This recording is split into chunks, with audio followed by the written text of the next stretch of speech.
Hey there, welcome back to the weird side of YouTube. I'm your ghost host, author Knight, and this is the reading Storm, and today I'm going to be reading some of my favorite stories from the Scary Stories Treasury.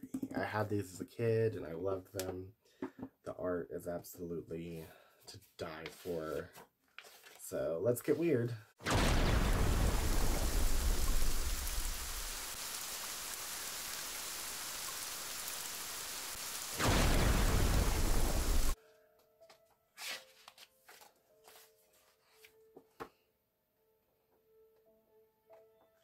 First and foremost, I want to show you guys my favorite art.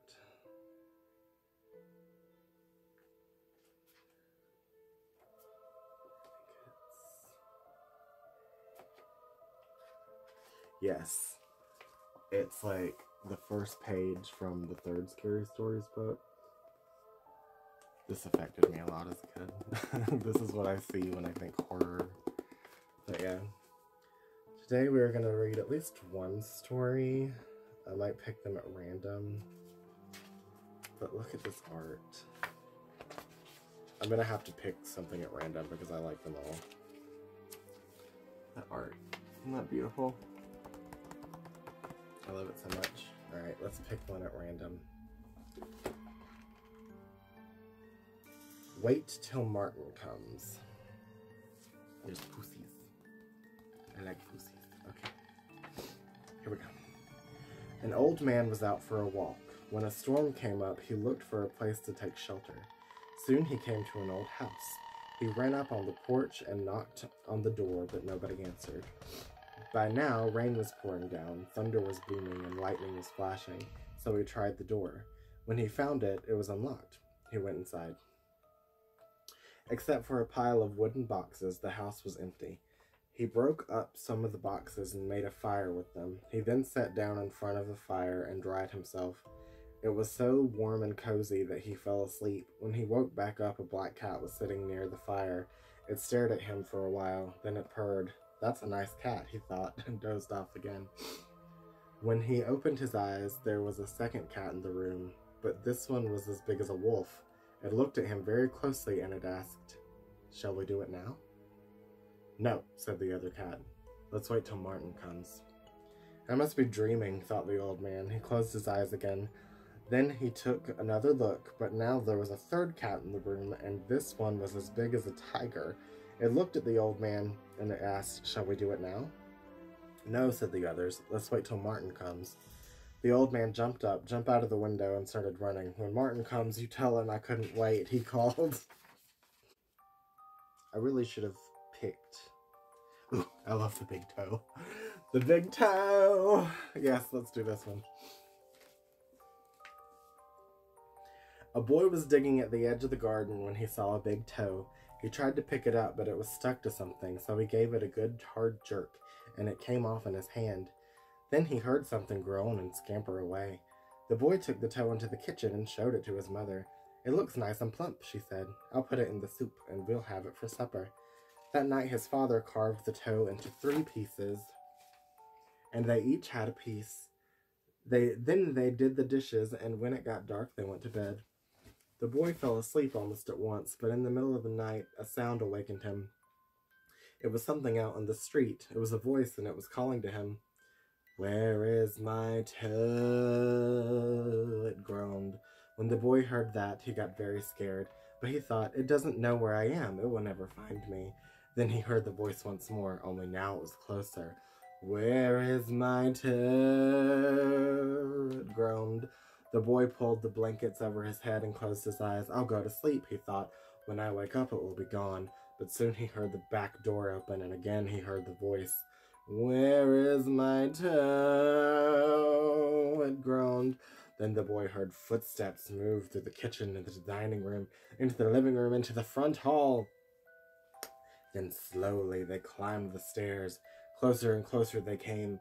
Soon they were in the upstairs hall. Now they were outside his door. "Where is my toe?" the voice groaned. His door opened. Shaking with fear, he listened as the footsteps slowly moved through the dark toward the bed. Then they stopped.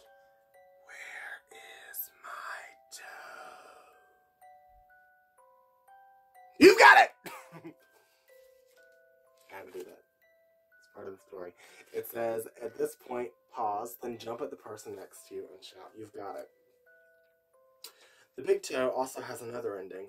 When the boy hears the voice calling for its toe, he finds a strange-looking creature up inside the chimney. The boy is so frightened he can't move. He just stands there and stares at it. Finally, he asks, "Oh, what you got such big eyes for?" Apparently, it's from Gaffney. And the creature answers, "To look you through and through. What you got such big claws for?" "To scratch up your grave. What you got such a big mouth for? To swallow you whole. What you got such sharp teeth for? To chomp your bones." And as you give the last line, pounce on one of your friends. I don't have any. Okay. Alright, we're going to do one more story. And I will do more of these. I think they'll premiere on Saturdays this month. One more story for tonight, though. Let's do...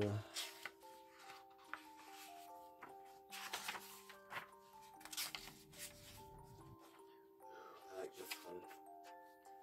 The Dream. This lady gave me nightmares as a kid. Alright.